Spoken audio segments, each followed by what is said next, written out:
You're listening to Extra Innings, presented by Next Level Training Center on the Sports Objective.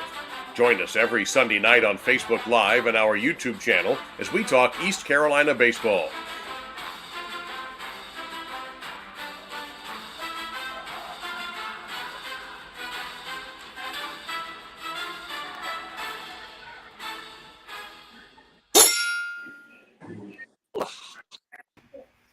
Welcome into a very special edition of Extra Innings, our season-ending Extra Innings here on the Sports Objective, brought to you by Next Level Training Center in Greenville. Our good friend Trent Britt, want to thank him very much for sponsorship of the program. And with me right now, my partner in crime, Bubba Rosenbaum. How are you, sir? Doing well, Dave. We've had right at a week, not quite a week, to think about the 2022 season. What a tremendous season it was. Doing some history-making things, and I'm very excited to talk about it with a few former Pirates. No doubt. Before I forget, Bubba, I know we're going to talk a lot about baseball. For the guys on the panel and everyone watching and listening, happy Father's Day. Very special day, as my daughter told me this morning, Bubba. Every day should be Father's Day, so she gets some extra brownie points there. But hopefully, we were hoping to spend Father's Day in Omaha. Pirates fall short on Sunday night, and we can talk about the wonderful rain delays in the history of the Pirate program. It's unfortunate for us, but we have great Pirate players with us right now. If you're watching right now in the top right corner, we always talk about Hollywood Squares. We have Shane Matthews. How are you, man? Good. How are you guys doing? Good. We have Dustin Sasser there in the bottom left corner. Warren Gaspar as well. Howdy. Guys, how y'all doing? Good. Thank you. Good. Fantastic. So we wanted to have you guys on, get your perspective, different areas of the program, to talk about what you thought about the Pirates season. Obviously, Pirates start off 1-5. First half of the season, not the way we wanted it, 14-13, but man, they went on a tear. No, I guess I could start. No, it was amazing to see the progression and watch the team get better and better, and peak when you really want the team to peak. Just watching the broadcast, and it's amazing to hear that they went the whole month of May without losing. That's crazy to think about, going a whole month of playing conference and, playing some pretty strong non-conference, teams, around North Carolina, and, to go a whole month and, not lose until, get into regionals is pretty cool. And you gotta think about too the quality of the games that are going on in the month of May. You've got your conference schedule, but then you've got the tournament schedule, and then for them to not lose a game really just told me that this team was very resilient. They were tough, and like Warren said, they were peaking at the right time, which is huge. Anytime you look at sports in basketball or in football and other sports, when they're leading into an NCAA tournament like they did, to be peaking at the right time, and I think that's what they were doing. Yeah, I mean, I think the adversity they went through, at the beginning of the year, and then kind of, you lose a couple of key parts. Obviously you lose two of your starting pitchers in your rotation. That's a big void to fill. But then also being able to battle back and kind of find their way. And I think with streaks, a lot of people don't realize like how hard that is. And then not only that, like Sass said, like going into your conference schedule, that feat of what they did, that's legit. Like that's impressive to be able to rattle off that many games and be able to put it together consistently on a nightly basis. I think for me, one of the things that sticks out, guys, is the fact that we win the regular season championship, conference championship, first time ever we've ever done that in the American, which is really impressive. And for us, the winning streak, the most games ever, we have that. You look at the national seed we get for the first time being able to host a super regional in Greenville. I know, Warren, with you guys, it was that was actually the first time we ever hosted, but that was in Kinston. Yeah. So people don't realize that. Maybe some people don't. I do. I was there, but happy to have that. Just good. It feels like this year was the year that we knocked down some more doors. Disappointed we were so close last Saturday. But then again, when you look at the season as a whole, there was a chance, and I didn't believe that was going to happen, but there was a chance we may not even have made a regional. We host a regional, host a super regional. We have a lot of great feats. Cliff has now 4-time Coach of the Year in the American. There's so many accolades. We could sit here and talk just on accolades alone for the whole hour. But I think overall we're disappointed. We're hurt about the way that the season ended. But if you look at the season as a whole, we accomplished a lot. Agreed. Now, Shane, obviously, with you being a member of that 2004 team, I guess you were a freshman that year. Yeah, me and Sass are both were freshmen that year. Yeah. So, with you guys being a part of that team, you had the 19-game win streak. This year's team won 20. So talk about it from that standpoint, but then also with both of you guys being pitchers, think of if that team would have lost Greg Bunn, or in your case, Warren, if that team, I guess, what would have lost Sam Nairn, or or someone like that. Going back to the beginning of the season when this team lost its ace in Carson Wisenhunt. Yeah, I mean it's one of those things that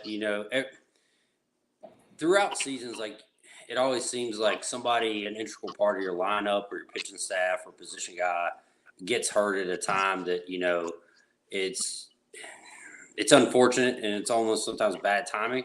But I think the way Cliff has done it, and then also the kind of the way the program at ECU, it's like, hey, who's the next guy up? It's always, hey, this is going to be your opportunity. You don't know when your opportunity is going to be, but it's just one of those things like, hey, you get the ball, say in a pitching situation, you get the ball like, hey, it's your time to shine, step up. And, I had parts of that, my freshman year. I know Sasser had parts of that in his career, in his freshman year. And I think it speaks to the caliber of kids that we recruit and kind of not only talent-wise, but also the makeup that you see that kind of helps move that along, Yeah, like you're saying, Shane, it certainly speaks to the culture that Cliff, Coach Palumbo, and the rest of the staff have built over the last several seasons, and this team specifically, because early on in the year, you heard Cliff say it on multiple occasions that this team, he honestly did not know how to approach it to some degree, because he was talking about keeping his thumb on them, that they showed what they were capable of, but then they were not able to handle success. But there at the beginning of conference play, he adapted and kind of put it on the leadership, like Bryson Worrell, Ben Newton, etc. And those guys really did a terrific job of making this a player-led team. Yeah, I mean, you've got to, I think for me, just speaking for myself, like that year, that 04 that we went to, hosted a regional and then went to a super regional, we wouldn't have been there if we didn't have the upperclassmen leadership that we had. Just those guys, they held you accountable, but they were right there in the fight with you. So I think that speaks a lot. And then, like you said, Newton and those guys, you got some older guys that have been through some adversity, that also been in that situation where they've been to a regional, they've been to a super regional. So they know what it takes to kind of get to that postseason play, but then be able to motivate the guys that are younger to kind of lead them along the way. And I think that it's just a part of the culture and the program that, has been created that continues to carry on. Yep. What's exciting for me is the fact that you look at Jacob Jenkins Coward, a freshman. He's the kind of guy that you really feel like that the future is bright. We reload with our program. It's not like Cliff has a whole bunch of seniors. I think that would have hurt even more if it was, not that it didn't hurt, but it would hurt more if it was a senior-led team, a whole bunch of seniors. But you look at it, there's a lot of young guys, including like JJC, that I really feel like the future is bright. We've got a lot of guys coming in. You never know how that's going to work out. But having said all that, it just feels like that it's only a matter of time. I know people get tired of hearing that. The fans want to hear that we're going to Omaha like now. Nobody more than I do. But I feel like it's very, very soon, especially with this group that we have now. Yep. Yeah, I mean, not only the senior leadership, but you also you have to count on those underclassmen, those young guys, and it's like you said, from what I saw this year, you have a core group of guys that are going to come through that program for the next couple years with that taste in their mouth that they experienced last weekend, and it's just going to fuel them, but also it's going to help create that leadership in those guys for those young guys that are coming in next year that want to get there too. And I like it, like you said. I think we're right there. I mean, we're right there, and we've been there, a couple times before. But it's like this year felt a little bit different. You had a lot of us former guys that were there that Saturday and saw that game against Texas, and it's just a different feeling when you go around there. And then you've got Coach Godwin that is doing the right things, bringing in the right guys, but he's also making sure that the guys there are getting what they need as far as the facilities and the training and strength and stuff that you're seeing pop up around the stadium as well. So I want to get your idea, your take real quick, Bub. I'm sorry. I'll let you ask a question. I want to get your take, guys, being former players. What was the atmosphere like for you guys being at that game? It was just nuts for the regional and super regional. And when I think about Greg Olson, when he said it's like he talked about Keith LeClaire and Clark LeClaire Stadium. He was talking about the fact that it was like having a football atmosphere at a baseball stadium, how loud the stadium was.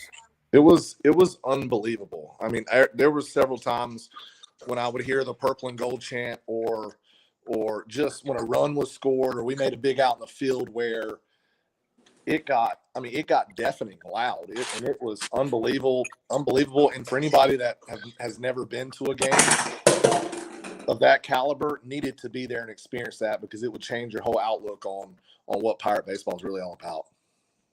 No, yeah, just to piggyback off of what Dustin was saying, just be in that atmosphere. I'm sure Texas has been in many, intimidating stadiums, but you could tell they're looking around like, what is going on?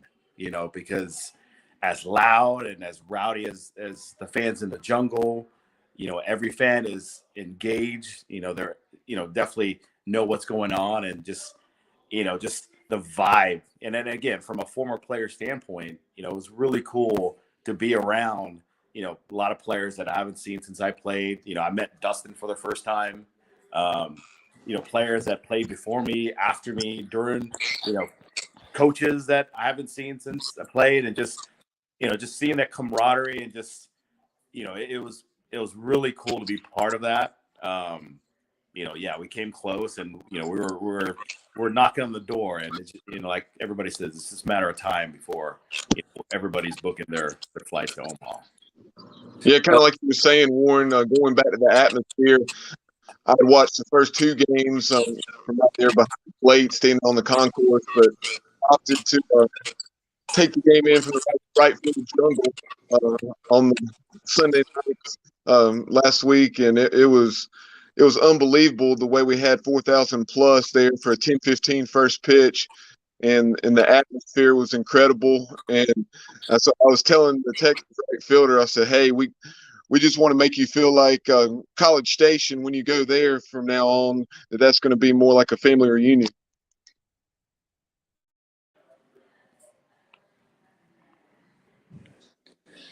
Well, to kind of piggyback on what they were saying, I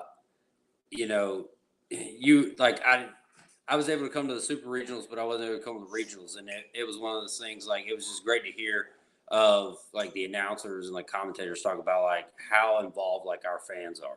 Like every pitch, like the ball could have been a foot outside on an outside corner pitch at 0-2, and they were like, oh, like, that's a strike, but every pitch, you could hear like a pin drop or a breath. Like all of our fans were into it. And I even had people that I know, back home now that, they're like, what, they let your fans like in the jungle, like hang over the fence or this or that. And I'm like, hey, that's the jungle. That's the way it's always been.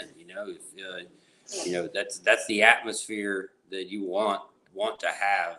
And I mean, I've never heard it as loud and just constant as what I heard, like, against Texas as far as that. So, I mean, that as a player, that's what you dream of, and to be able to have your own home fans and everybody backing you and your school and everybody else around you. Like, I could imagine like what's going through the players as well, like how electric that felt, to them.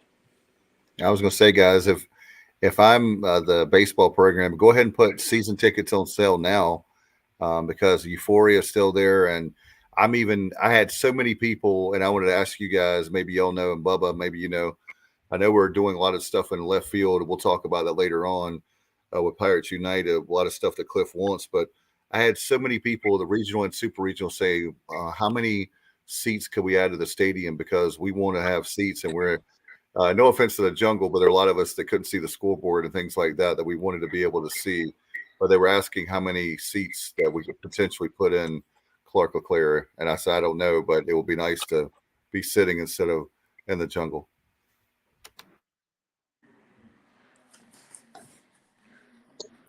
Yeah, as far as some of that, and we'll dive into it deeper, Dave, with the Pirates Unite campaign to make the we'll call it the Pirate Baseball Ops building, for lack of a better word, and down the left field line. Projected cost of nearly $7 million. But yeah, hopefully when that is built, they'll be able to put a ribbon board or something, a miniature scoreboard like you would see at a minor league park and or a major league stadium where it's unable to see the larger video board.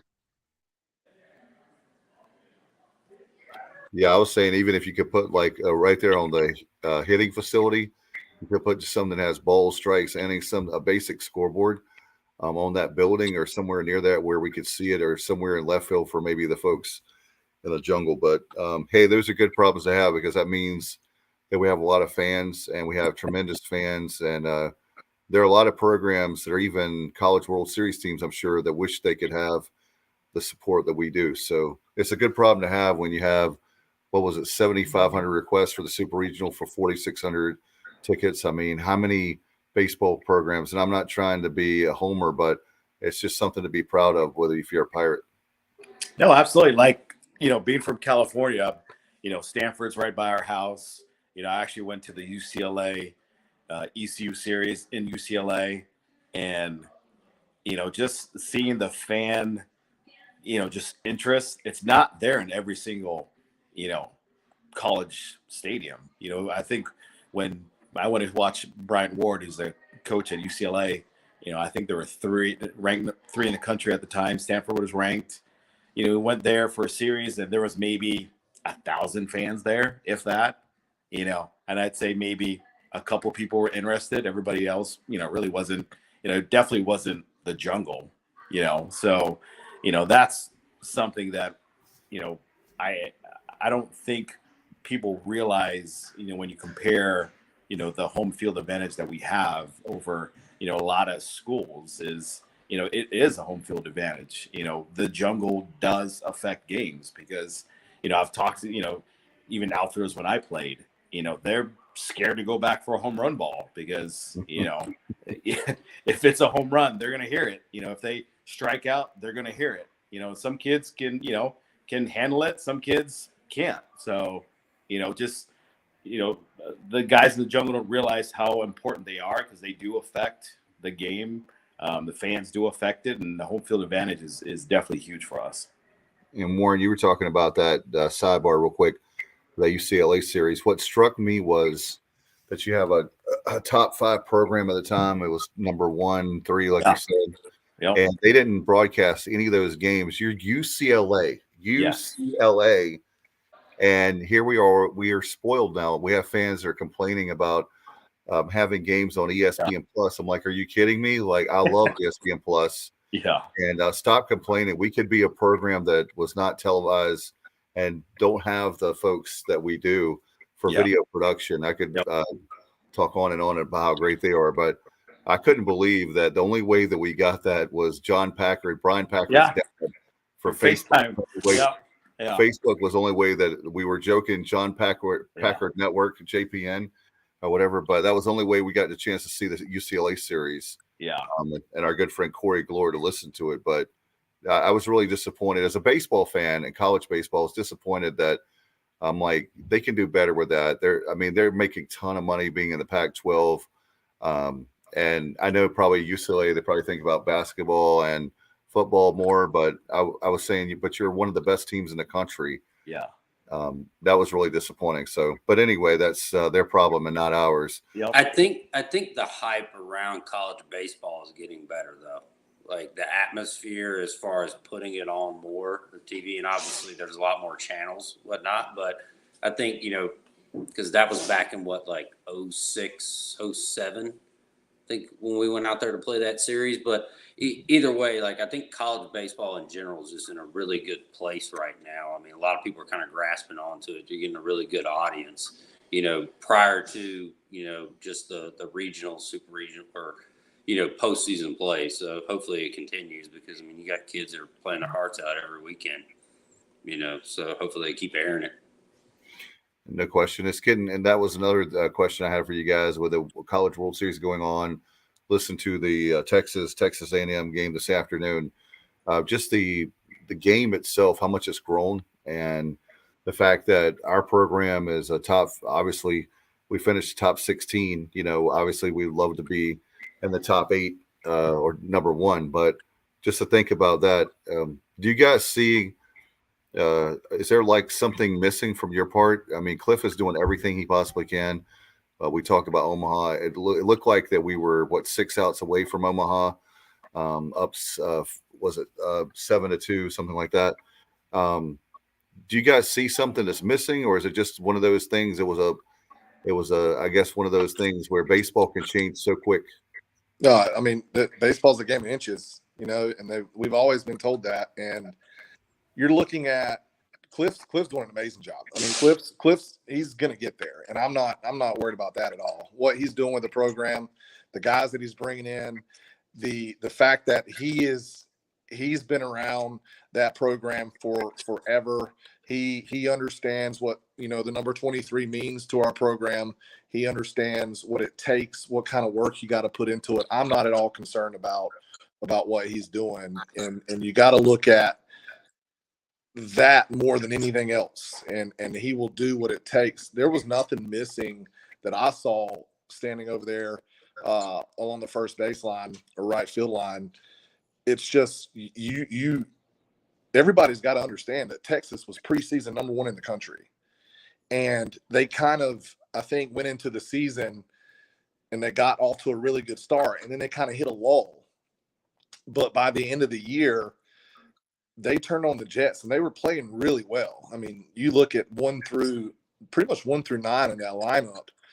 Those guys, any one of those guys could hurt you really bad, really quickly. And that was a great team, and we had them. We had them beat. It's just, that's the game of baseball. Sometimes it slips right out of the grasp of your fingertips in a blink of an eye. But I'm not at all concerned with the job that Cliff's doing, and I just hope I hope we get there for him because he deserves it. He really does. No, yeah, I definitely agree. I don't think we're missing anything. I think, Texas, when your number 9 hitter hits 16 home runs, that's and their 9 hitter, they're talking about he's going to be a major league shortstop one day. That speaks volumes to how good of a program they are. I definitely, they made it a College World Series, but I think you could even ask them throughout the season. They probably underachieved, and they, just like us, they peaked at the right time to make it the College World Series. But yeah, Texas was every hitter, even though we're up 7-2, every hitter that got in the batter's box could hit a home run. I don't think there's too many baseball programs in the country right now that can 1 through 9 can hit the ball out of the ballpark. And even their pitchers, every guy coming out of the bullpen was throwing 95, so it's not like that a bunch of guys that were thumbers. That's some dudes on the team that could throw. And, they're a really well-coached team, and, a couple, breaks here and there, we're celebrating we're in Omaha, but things happen for a reason. When we do make it, it's going to be a party in Greenville. I'll be there, when we do make it, to Omaha. But no, I think we're definitely in the right direction. I think consistency is huge. I think I read an article saying we're one of 4 teams. I think it was Ole Miss, Stanford, maybe Oregon State that's been to the Super Regionals the last 4 years in a row. And that's hard in college baseball to have that consistency with, the portal, kids transferring with COVID. And that just speaks volumes to, Cliff and the coaches, the recruiting the right people, getting the kids to buy in. Because you can recruit the best talent in the world, but if the kids don't buy in, you're not going anywhere. So I think that's, we're definitely in the right direction. I have ultimate faith in Cliff and the coaching staff. And like I said, it will happen one day. It's just a matter of when. Guys, let's bring in from the 2019, speaking of regionals and super regionals, let's bring in Evan Volva, another great pitcher. We got him with us now joining. What's up, man? How you doing? Hey, what's going on, guys? How are y'all? What a great night. You guys, great Pirates. I feel, just to be on the panel here on the round table is an honor with you guys. And I know Bubba feels the same way. Evan, you're part of that group with Cliff, with Coach Godwin. Talk about it's amazing. I know the guys are disappointed just like you guys were in 2019, but here we are, 4 straight super regionals. The program, it just seems like we keep building and building and building and building. It's not like I was talking about a flash in the pan. This program is for real. Oh yeah, man. I can speak to when I got there in 2015. I think, making a regional was kind of the expectation, kind of the same thing with 16. We overachieved a little bit, but I'd say, definitely these last 3 years, 4 years, it seems like the norm is playing in a super regional game for the chance to go to Omaha. So that seems to definitely be the new norm. Unfortunately we couldn't get it done this year, but with the way the ball is rolling, I think, it's just a matter of time before we get there. No question. And it's what's great about this program as you look at through the history. And, I'm tired of hearing about 32 regional appearances because, without a appearance to Omaha, because I think the way that it's used is a negative. And the way that I look at it is when you think about how many programs in the country in college baseball can say they have 32 regional appearances, 7 now. We have 7 super regional appearances, hosting regionals. In fact, us and Stanford were only ones that have hosted 4 straight regionals.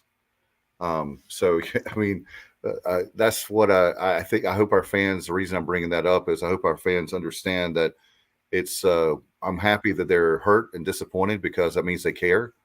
Like Warren was talking about UCLA, that fans are there, but they really don't care. They're just there at a game. The series guys had, Evan, in 2019, he was talking about how there was only 1,000 fans there. And, it's just like, I think we take for granted how great the program has always been. As far as I've been pulling for the Pirates, I've been a fan since 1986. So as long as I can remember, the baseball program has always been very good and consistent. And that's what I want our team to be known for and our program to be known for, and not you've never made Omaha. We are going to make Omaha, but I hate that stat because it's used in the wrong way, in my opinion. Yeah, speaking of that UCLA series, when we went there, we didn't really know what to expect. I don't think any of us had ever really been to California. So we got there and we're like, man, I think they were number 1 in the country. Yeah, they were number 1 in the country at the time. And we were 6th or 7th. So it was by far the best matchup going on that weekend. And we got there and it was I think Friday it was like 900 fans or something like that, and then Saturday it was like their largest crowd ever, and it was like 1,300. It was like the quietest 1,300 I've ever heard in my life, but it was just like going there and seeing that, and then like coming back home for a midweek game, and we got 4,000 people at a midweek game. We're playing UNC Wilmington. It just speaks to like how big baseball is over here and how much these fans in Greenville really care about it, opposed to other powerhouses elsewhere in the country. Yeah, not to get off on a tangent, but as far as that UCLA series, you had another couple hundred more, at least, if not several hundred more, on John Packard's live stream. That was hilarious. Yeah, there's probably just as many people watching on Facebook as were at the game. That's funny. I haven't even thought about that. It was a lot, and he was right behind home plate. And I know there are people that were complaining, broadcasters were complaining because part of the broadcast rights. But I'm like, hey, UCLA, I was just talking before you came on, Evan, and jumped on. They should have broadcast those 3 games. It's the number 1 team in the country. No excuse for that.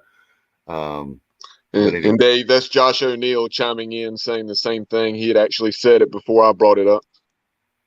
Yeah, I mean, number 1 versus number 8 to watch it on Facebook. But hey, we got to watch it, and again, I think that one of the things we wanted to talk about tonight, guys, looking at the time, is with Pirates Unite about you guys can all speak about the facilities and the areas that you guys were in. And I know, Evan, you've been in more recent times, but talk about I know they want to have a former player locker room. Evan, I know that'll be big for you coming back to being that you're alum. And guys, can you talk about there in I guess that would be the AZ Billy Godwin era of what you had facility-wise versus what the guys have today? Yeah, I mean, well, when Shane and I came in 2004, it was still Harrington Field.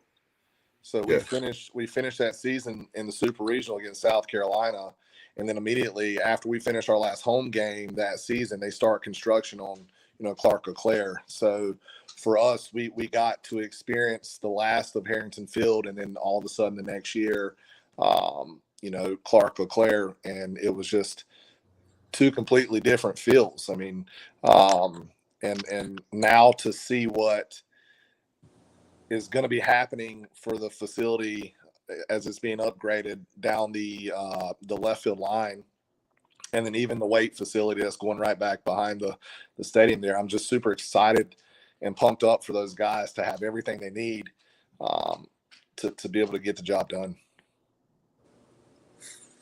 Yeah, I think, just piggyback, what Dustin said, because, we went from 1,200 bleacher stadium of Harrington is right on top of you in your face to, now Clark LeClaire, which is, that was a big pitching point, and for us recruiting was, college baseball is changing. ECU is adapting at the time. Like, hey, we're trying to get better facilities, better programs for you guys as players, but then also, the fans.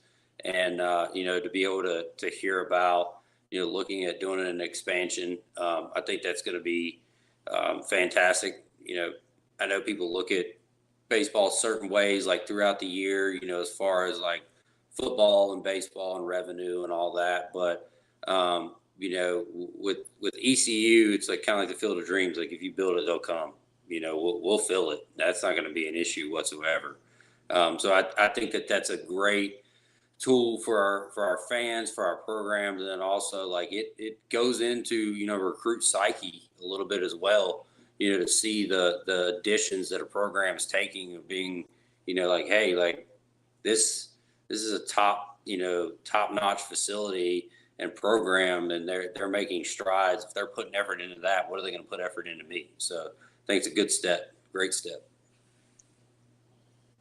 And Evan, you have a teammate like you did, and Alec Burleson, who's just tearing it up right now for the Memphis Redbirds. It's just a matter of time before he's called up to play for the Cardinals or for some other organization, depending on how things go there. But in Burley, in addition to him, you have guys like Franny and a whole lot of others who are still active. So just talk about what that professional locker room will mean when it finally becomes a reality. Oh man, it's gonna be. I mean, it'll be awesome to be able to like if that does become a thing, to have it to where all of the alumni can come back and train in Greenville together. Because I mean, you've got it right now where, and COVID kind of screwed a lot of this up, but you got it now where some guys, everybody's just kind of spread out throughout the country of where they train in the off season. But I think they bring that professional locker room in. I think that'll allow all the guys that are playing pro ball to kind of come back in, train, work out, and do everything uh, right there at ECU. And I think that'd be a great thing, myself included. I think some people forget that I'm still playing because I've been hurt for three years now. But I'm still with the Yankees, trying to get back healthy. So yeah, I mean, like I said, I think that'd be huge, just to be able to get all the guys back in town to train. And Dave, we had Justin Butts chiming in on Facebook, brother of Brett Butts, just saying that he remembers when you guys played out at UCLA as well.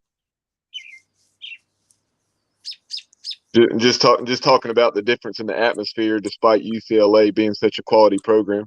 Oh yeah, it's completely different. I mean, and like Evan was saying, there's at most 1,200 fans there. When you bring UCLA or that caliber of a program to Greenville, you're going to get 5,000 people there, and it's just going to be a totally different atmosphere as opposed to when it is out there in LA. No question. Evan, we talking about the locker room. I would imagine also, wouldn't that be good for players like yourself that are trying to rehab, and where you can actually be there and like the summertime with the guys, like if you're like this case rehab and you're not playing, you can actually be there and work out with guys and help the younger guys that are still with the program, right? Oh, absolutely, man. I mean, especially now, I think it's starting to really become a thing where they bring in all of the freshman class to do summer school, and there's still a lot of the upperclassmen who aren't going to play summer ball. They kind of hang around, work out for summer school.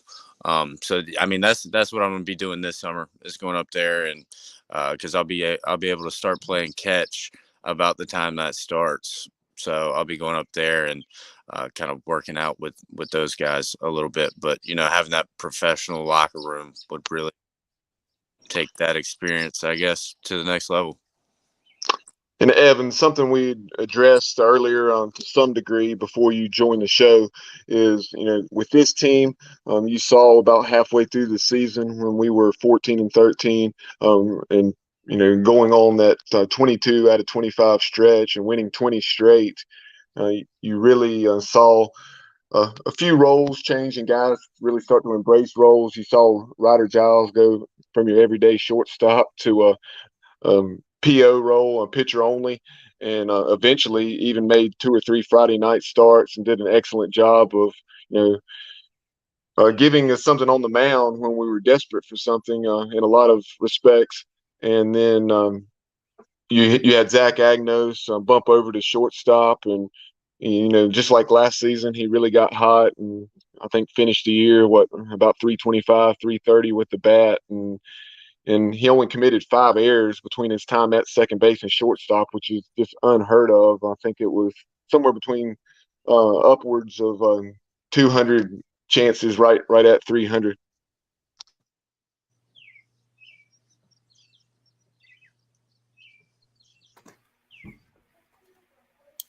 Guys, with the time we have left, I know that we had a question earlier, by the way, Bubba, about Ryder Giles. I think one of the things that Ryder is actually a graduate of East Carolina. I think they were asking why he transferred. I think it's a matter of he wanted to play, and I believe Coach most likely talked to him. I don't think the playing time would be there as far as there. He said, "Why would Ryder Giles leave the program? I'm not trying to stir things 1 year. I don't know." He has 1 more year of eligibility, Mark, and I think it comes down to, I wanted to pose this to the guys. It comes down to he wants to play shortstop. So he's a great pitcher. but he would only be pitcher only, I'm assuming, again, with Zach Agnos being the shortstop for next year.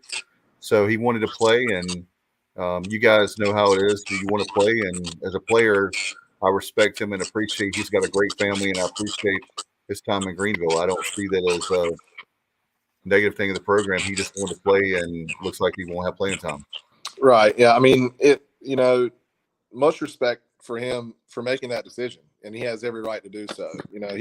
He's got 1 year left of his college eligibility. He either wants to finish that year out doing and playing as much as he would like to, or maybe get the potential to be looked at by somebody, and he wants to put that best opportunity in front of himself. And also too, that conversation was probably had between himself and the coaching staff after the year was over with.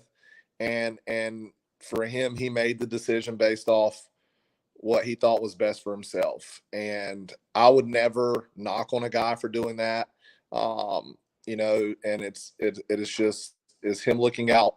And I wouldn't say it's selfish. He's looking out for himself, yes, but you have to do that, especially in this day and age with the transfer portal and things like that. You'll have a guy and look at NC State, and then all of a sudden you don't when the guy put up record numbers. And but with Ryder's situation, he's doing what's best for him so that he can finish out his collegiate career, on a good note. And I think he made the right decision. I mean, Absolutely. Go ahead, Evan. Go ahead. Yeah, I mean, just to build on to that, I mean, you're absolutely right. But like I hear just a ton of people, especially now, kind of knocking on him for leaving. And just like I had the pleasure of playing with Ryder for, I want to say 2 seasons, and like you're not going to meet a better guy, a better teammate, anybody who cares more about the program while he was there than him. I mean, I think he'll always go down as an ECU legend, in my opinion, just for everything he's done for the program. And if you like want to think about how the season really made the turn this year, I think back to like him going those first 2 starts he made on Friday night.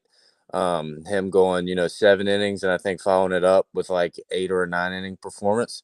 I think that really like kind of kick-started things and really builded the confidence up with the rest of the pitching staff and the rest of the team, and kind of helped everybody come together. I think him doing that is really what really kick-started this win streak. I couldn't agree with Evan more. And Josh O'Neill chimes in, says, I ride with Ryder, a true pirate. No doubt, Josh. And like Evan was saying, I mean, you saw if Ryder Giles was the slightest bit selfish, he wouldn't have taken on the role that he took on. I mean, he did what was best for the team. You heard Coach Godwin say it time and again. So anybody that says that Ryder Giles is selfish doesn't have a clue what they're talking about.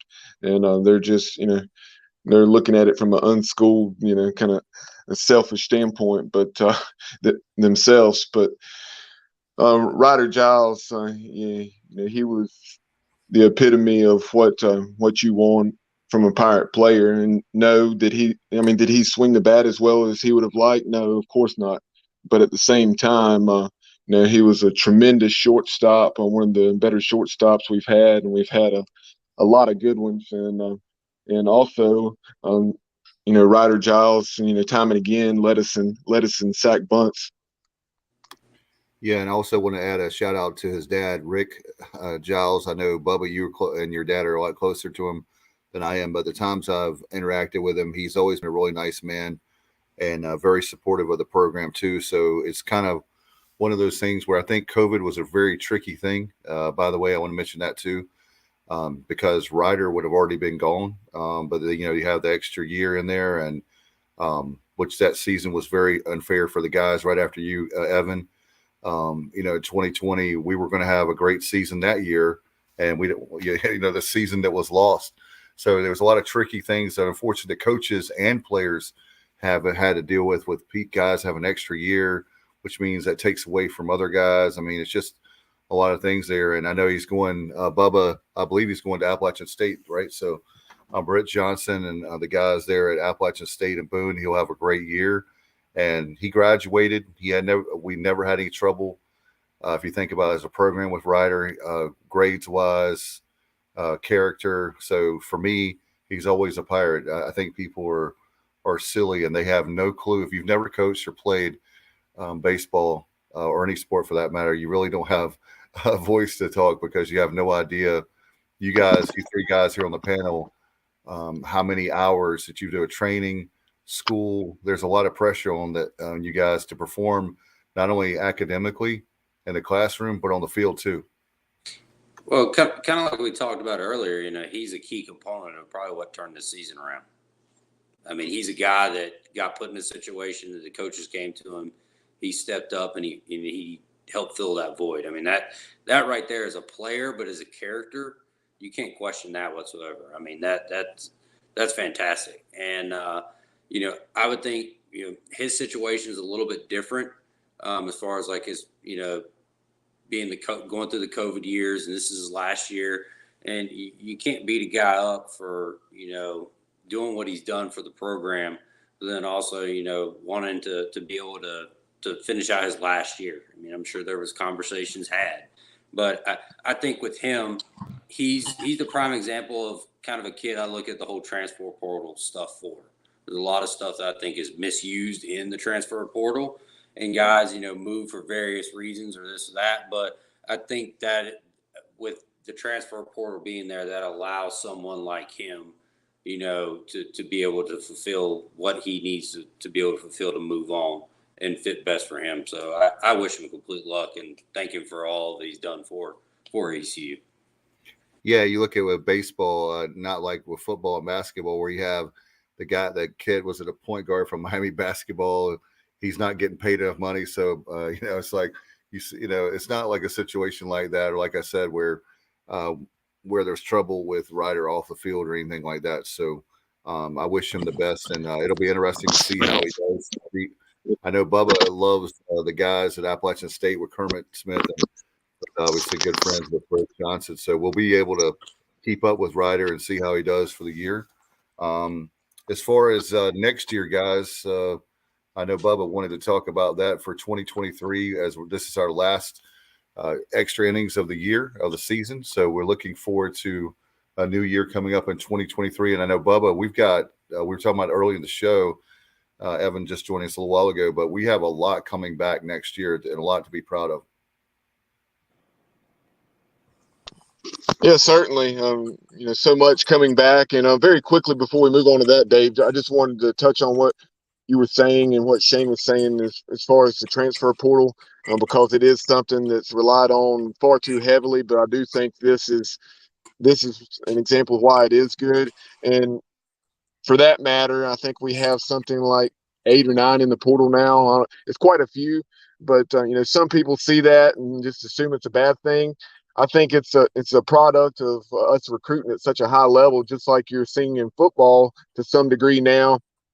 You had at least like 20 or 25 enter the portal, and when you're stacking talented recruiting class on top of talented recruiting class, it's inevitable because guys want to play, and it's not necessarily take my ball and go home or that kind of thing.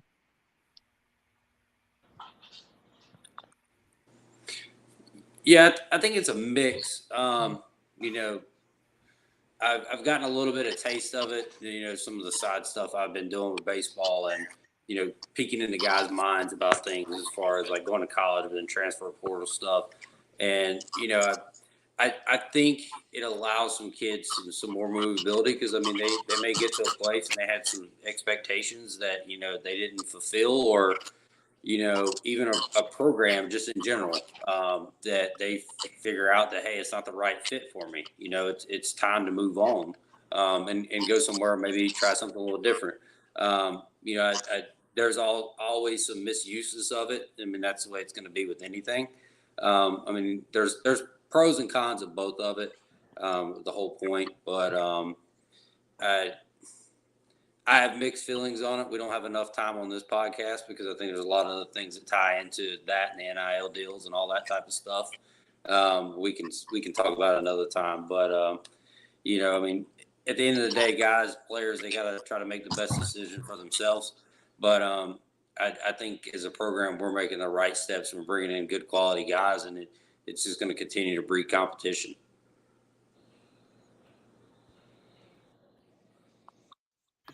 Yeah, I mean, like, just to build onto that again, is like we're getting, you know, one of the top recruiting classes year in and year out, and you're having really talented players come in, having to compete against other really talented players, where they might not get the playing time that they could, go to a different school and start, just because of the quality of competition that they have to practice with every day.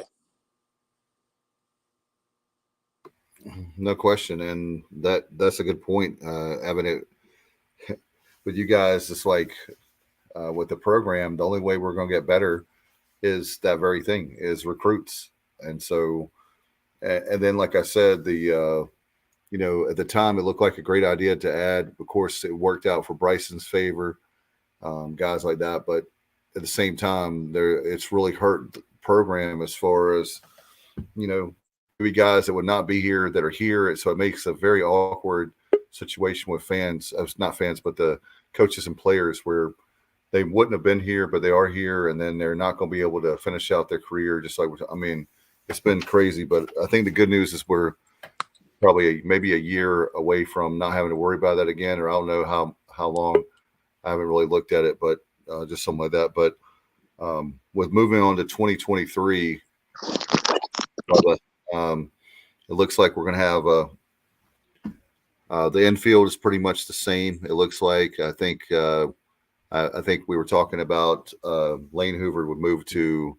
I was talking to Bub about this off air a couple of days ago, but Hoover would go to center. Then you have Joey Barini in left, and then JJC and right. So you guys are all pitchers. I'm curious, Bubba, do you know? And then Will Coxon will most likely be behind the plate at catcher. But pitching wise, is one thing I was curious about what we'd have coming back. And you guys are all pitchers, so maybe with the guys coming back. And I haven't looked at that the amount of years left for those guys. I'd say a guy that I'm really excited about coming back is Treya Savage. I got to watch him throw a couple of bullpens this past fall, just in person. And dude, he's 91 to 96 in a bullpen with a banger. He's got big league stuff, and I think it started to show towards the end of the season. So I think him being able to build on that this summer and take that into the fall, along with a strength and conditioning program, I think he's going to have a big year on the mound next year. Dustin. Yeah, I mean, I loved his point. I saw the guy pitch in the regionals, conference tournament, and in the super regionals. He's got electric stuff, and I'm super excited to see his development, in the weight room and through throwing programs and stuff in the off season that we do at ECU. I'm excited to see him come back, and then you've got some senior leadership that's going to be back. Some older guys that are going to get the opportunity to kind of show the younger guys, the recruiting class coming in, how things work, and overall I thought, it was a pretty young team as far as seniors leaving, not a ton.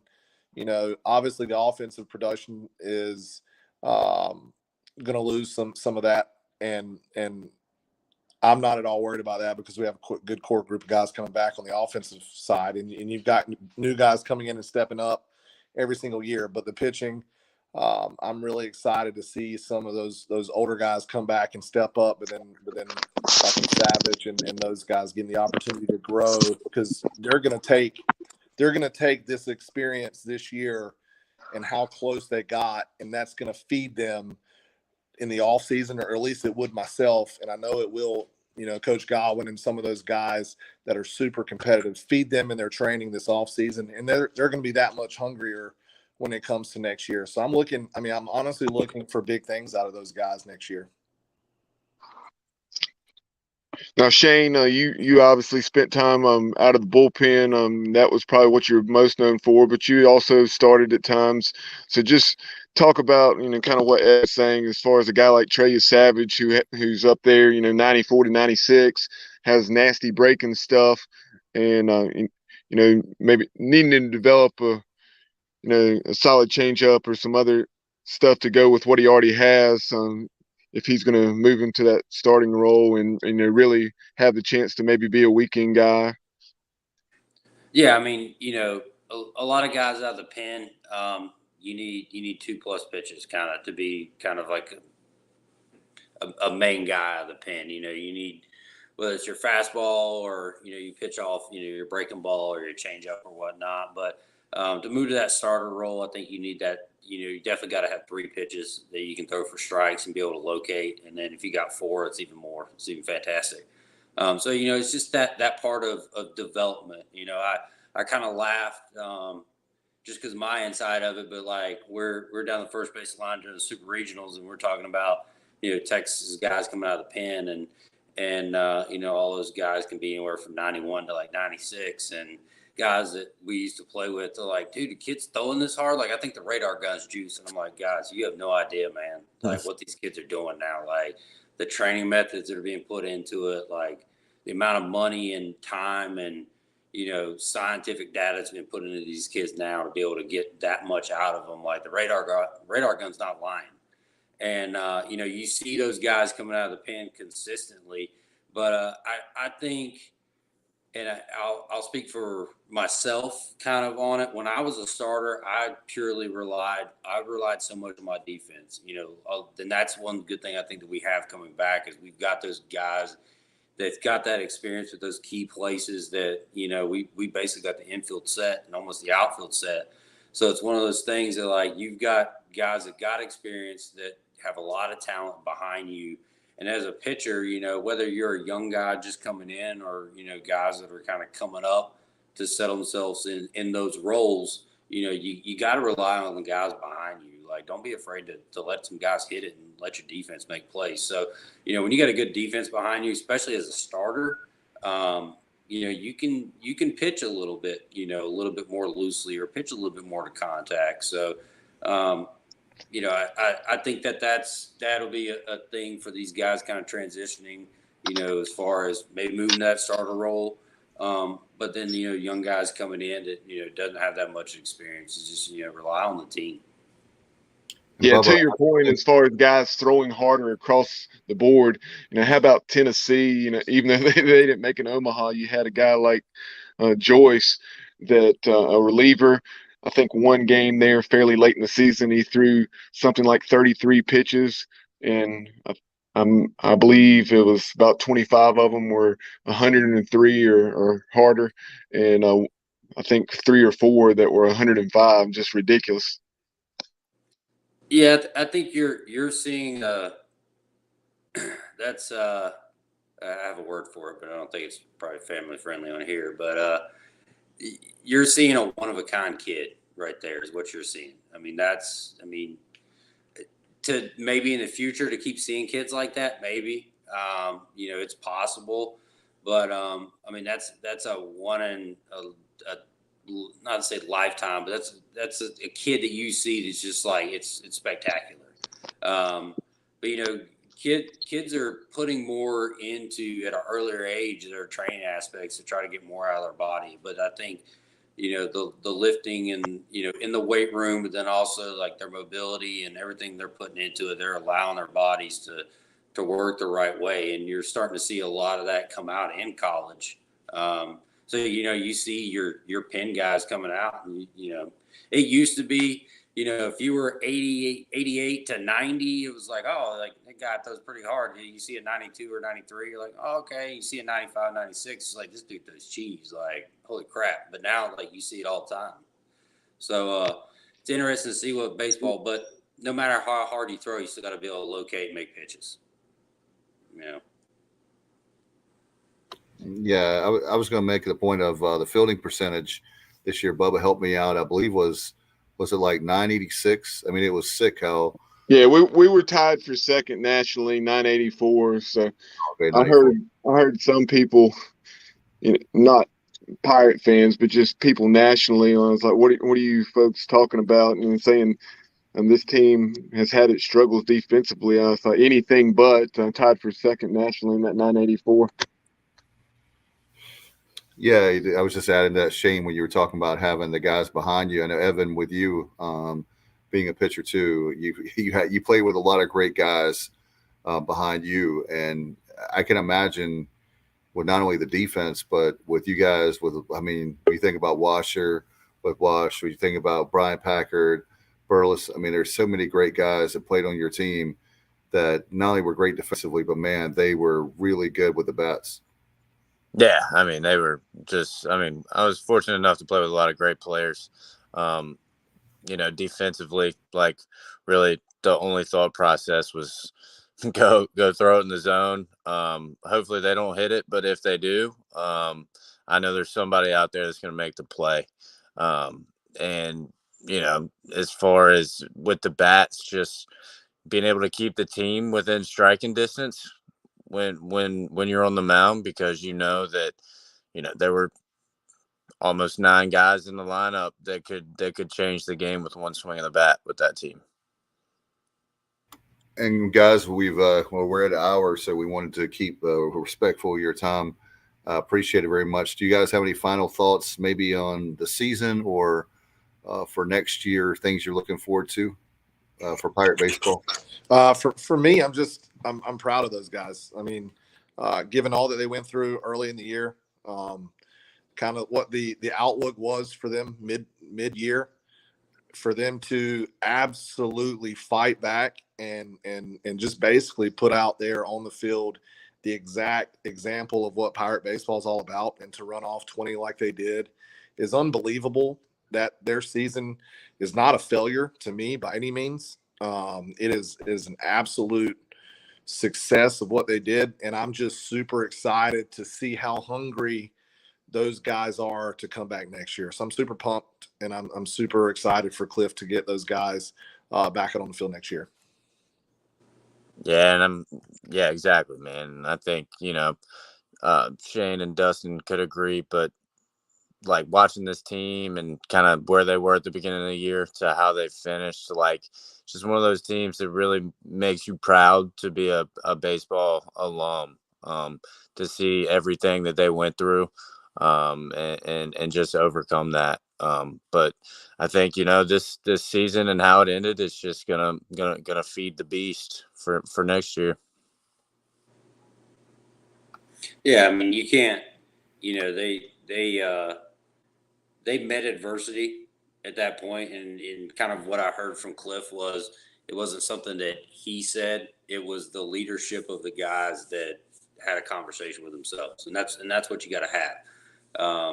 And for them to be able to have that conversation in that locker room, and then be able to turn the year around that they did, that's fantastic. I mean, no person, no former player or fan should be disappointed with that, for them to be able to do what they did. It's fantastic. I'm proud of them. And I've always said this, everybody talks about, we're going, when are we going to go? It's not a matter of if, it's going to happen. But what people got to be worried about is when we go, how many times we keep going. Because once that door's knocked down, it's good luck, because once we get the taste of that, it's just going to keep happening. So I can't wait for that day, because one of those days I'm going to be right there in Omaha with my boys celebrating, screaming purple and gold. It's going to be one big party. In fact, told this on the show, our friend, former basketball player from the late 90s, Othello Meadows, lives out there, a lawyer, and he promised us he's going to have a sports bar where we can broadcast out there, and I want you guys there, and a whole bunch of former players we'll take over that bar, and I'm sure a lot of great Pirate fans. It's going to be that's his hometown is Omaha, so Othello is going to look out for us. I know he won't let us down. Guys, thank you so much. Thank you for all that you did for the program.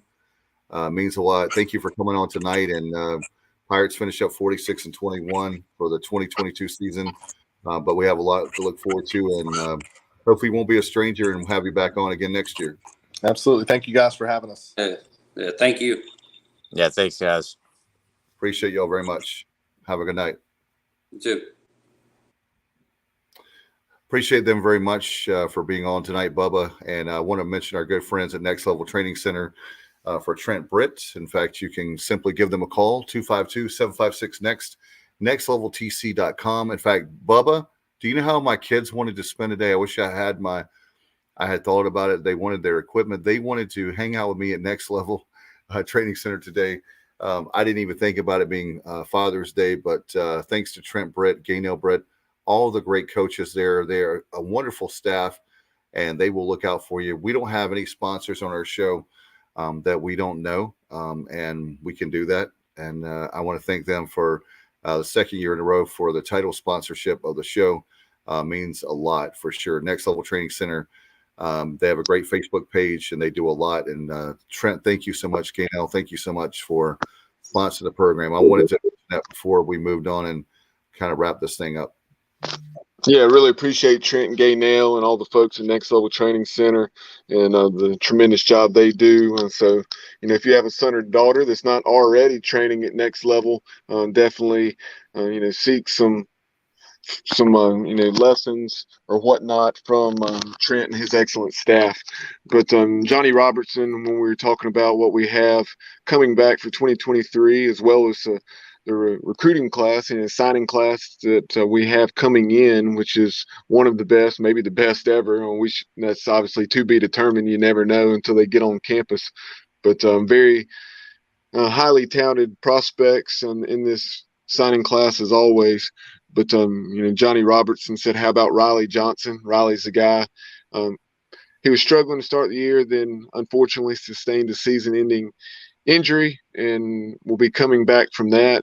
But he's a guy that showed some good things a season ago during the 2021 campaign, and I think he hit about 250, but hit 3, maybe 4 home runs. Showed some nice power for his size, and he's a guy that has the potential to play center field or one of those outfield positions as well. But hopefully he's coming back well off his season-ending injury. No doubt. Great point, Johnny.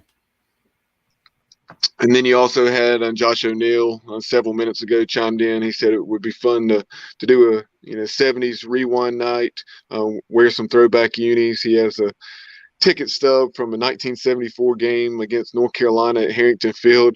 He was laughing, and the ticket stated free Pepsi with admission. But and that's something that, believe it or not, even since Clark LeClaire has been built back in the Randy Mazie years, or even after, some of the season tickets would say, free concession item of your choice, be it popcorn or peanuts or something of that nature. So that's another little perk to buying season tickets and supporting the program in that way.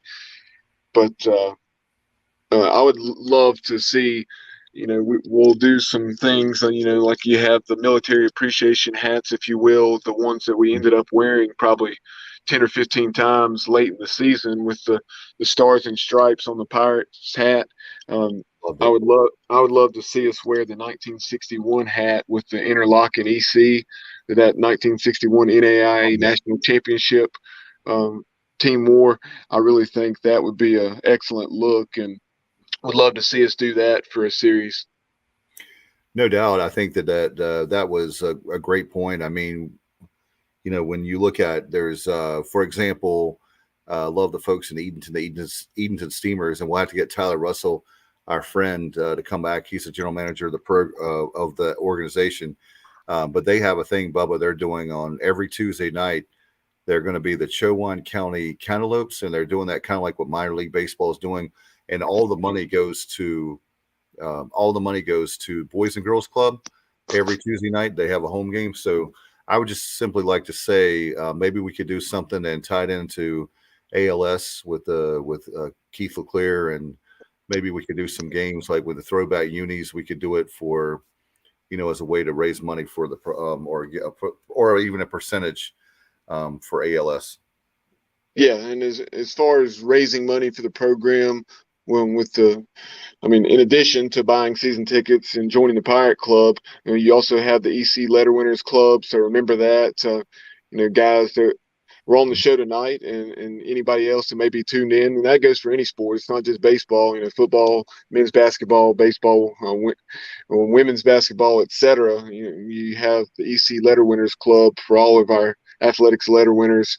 And as far as the topic of the 2023 season and that roster, taking a look at where some of those guys are playing this summer, you see there you have in the Coastal Plains League, Danny Beal pitching for it used to be the Ashboro Copperheads, but now it's the Ashboro Zookeepers.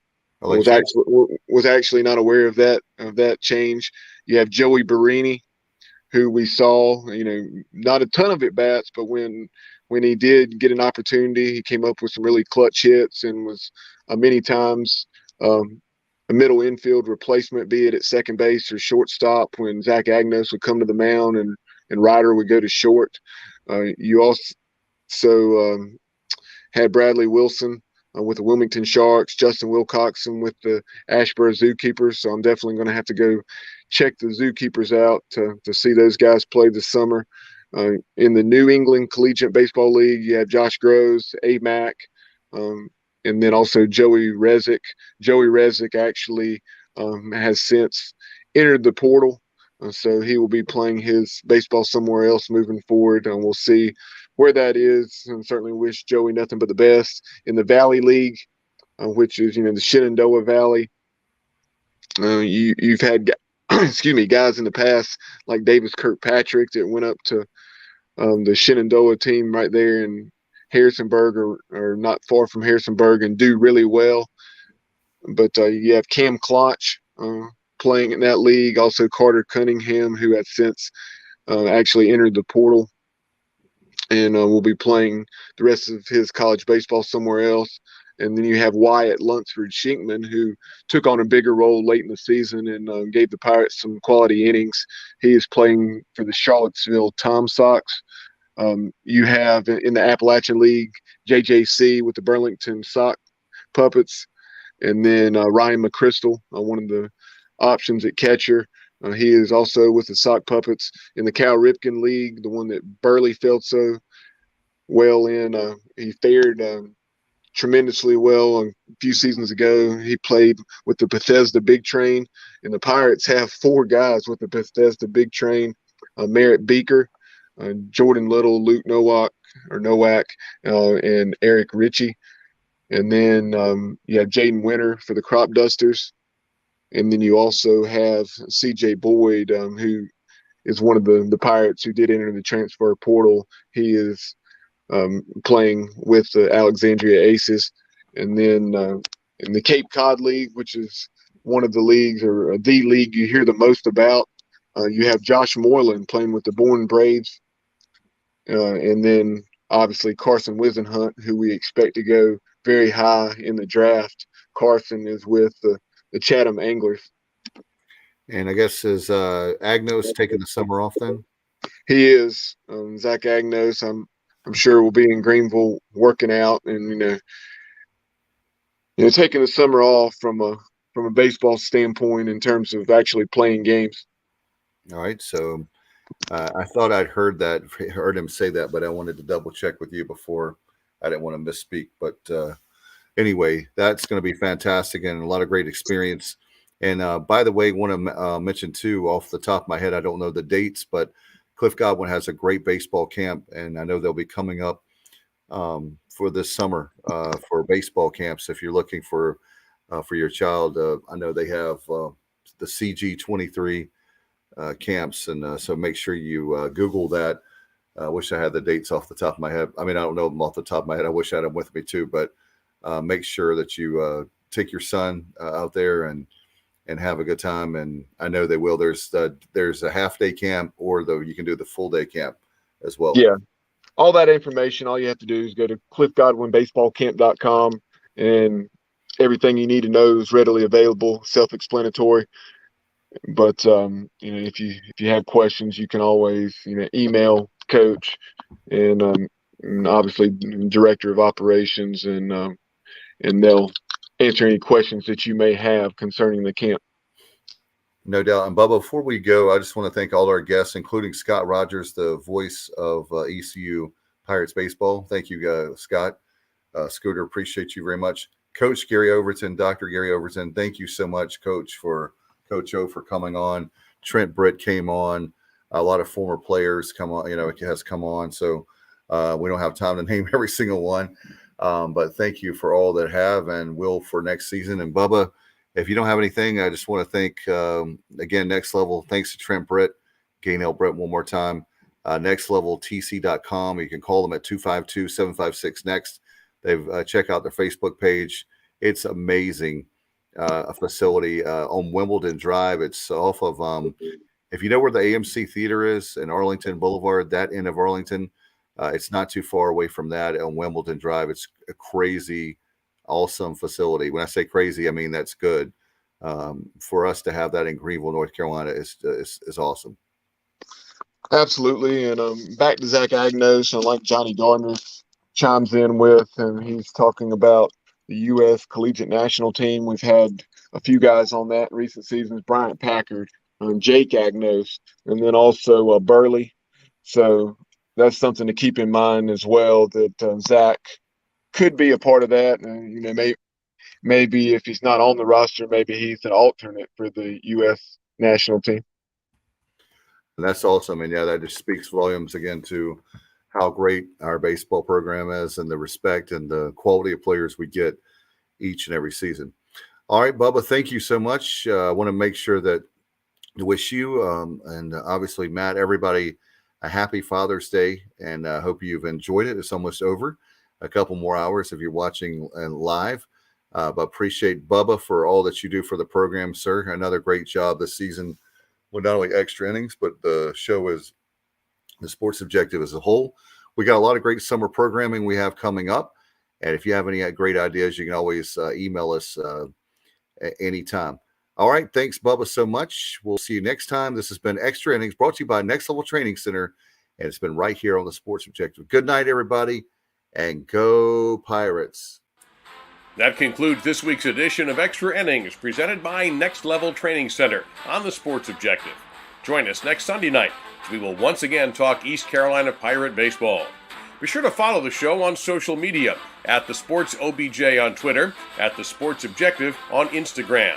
Like and follow our Facebook page and subscribe to our YouTube channel. Listen to the show pretty much anywhere podcasts are found. As always, we appreciate you tuning into the show. Go Pirates!